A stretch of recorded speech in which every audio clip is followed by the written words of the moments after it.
हमेशा हमने सनातन की बात की, हमेशा हमने हिंदुत्व की बात की और हिंदू राष्ट्र की बात की। आपका एक बयान हाल में काफी चर्चा में रहा। आपने अपने दिव्य दरबार के बाद मीडिया से मुखातिब होते हुए बयान दिया था कि तुम मेरा साथ दो, मैं तुम्हें हिंदू राष्ट्र दूंगा। तो आपकी नजर में, पंडित धीरेन्द्र कृष्ण शास्त्री की नजर में हिंदू राष्ट्र की परिभाषा क्या है? क्या है हिंदू राष्ट्र? हिंदू राष्ट्र का मतलब सामाजिक समरसता, हिंदुओं में एकता।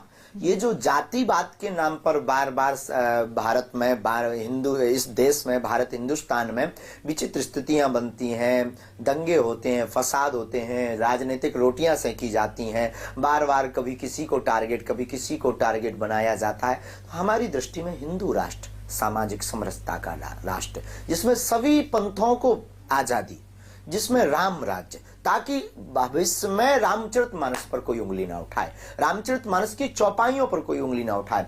हमारे इस देश की धड़कन भगवान राम, इनका अस्तित्व कोई ना मांगे।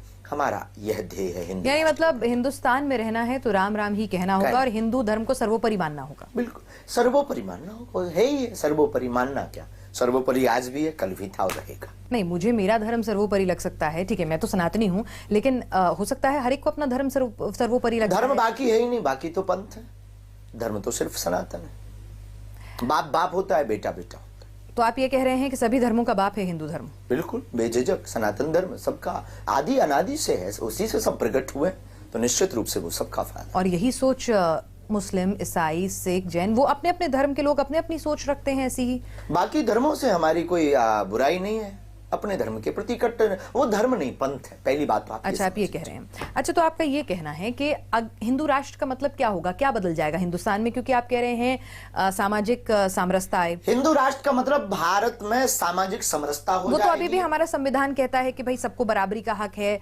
सारी चीजें बराबर तो फिर ये जातिवाद पर लड़ाई क्यों? फिर ये जातिवाद पर गालियां क्यों? फिर जातिवाद पर द्वंद्वता क्यों? फिर जातिवाद पर राजनीति क्यों? जातियों का वर्णन तो हमारे समाज में क्या हिंदू धर्म में कहीं से भी जातियां हैं, जातिवाद, जातियों का वर्णन है, सरनेम है, पर उस पर रोटियां नहीं सेकी जाती, उस पर गालियां नहीं दी जाती, उस पर रामचरितमानस के ऊपर टिप्पणी नहीं की जाती, उस पर मनुस्मृति के ऊपर टिप्पणी नहीं की जाती, उस पर संतों के ऊपर टिप्पणी नहीं की जाती। तो उसके लिए तो कानून है, वो काफी नहीं है क्या? हिंदू राष्ट्र होने से अगर किसी को, देखिए मैं ये कह रही हूँ कि भाई अगर मुझे किसी का सम्मान करना है तो वो करना है, चाहे उसके लिए कानून हो ना हो। कानून होगा तो मैं डर के करूंगी, और अगर मेरे मन से सम्मान आ रहा है तो मैं करूंगी ही। पहली बात तो आप ये समझ लीजिए, भारत हिंदू राष्ट्र है, सिर्फ घोषणा की आवश्यकता है। दूसरी बात, अन्य सभी पंथ भी इसके साथ हैं।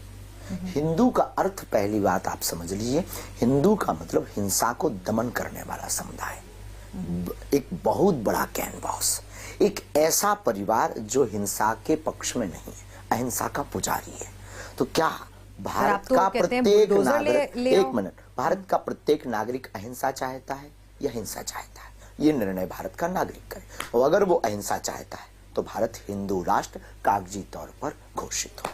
जिस दिन हिंदू राष्ट्र अगर आप कह रहे हैं कि मांग लेके जाएंगे, तो मेरे जीवन में क्या बदल जाएगा? हमारी कोई मांग नहीं, हम सरकार से कोई मांग नहीं रखते, सरकार से अपेक्षा नहीं, हम सिर्फ सनातनीय व्यक्तियों को जगा रहे हैं। नहीं, मैं सनातनी के तौर पर अगर हम ये सवाल पूछना चाहें कि भाई एक सनातनी, जो तमाम लोग आपको सुन रहे हैं अभी, जिनमें सनातनी भी हैं, दूसरे धर्म के लोग भी होंगे, आपको चाहने वाले भी होंगे, आपको ना चाहने वाले भी होंगे, बराबर ना? तो बराबर। वो सुन रहे हैं, तो उनके लिए क्लैरिटी के लिए बताइए कि कल से अगर हिंदू राष्ट्र घोषित हो जाता है तो कल से क्या बदल जाएगा उसके जीवन में? हिंदू राष्ट्र अगर होता है कल से, तो सबसे पहले तो ये जो वैमनस्यता बार बार हिंदू मुसलमानों के नाम पर की जाती है, ये बदल जाएगा।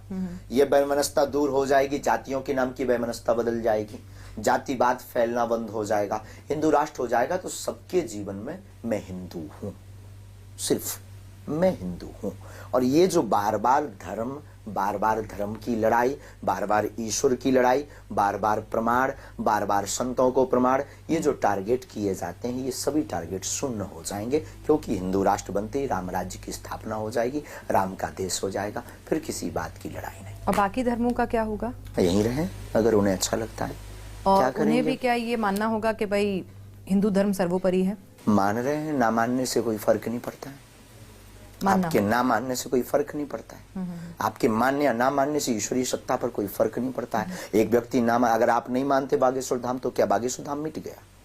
आपके करोड़ों लोग ऐसे हैं जो नहीं मानते, तो उनके ना मानने से क्या हनुमान जी नहीं है, वो तो अपनी लीला कर ही रहे हैं। तो आपके मानने से कोई फर्क नहीं पड़ता है, और फर्क तब पड़ेगा, किसी को पढ़े तो पढ़े, हमें लगता नहीं पड़ता है। और ज्यादा दिक्कत है तो फिर पासपोर्ट तैयार कर सकते हैं, मतलब वो देश छोड़ के चले जाएं। अगर दिक्कत आपको है।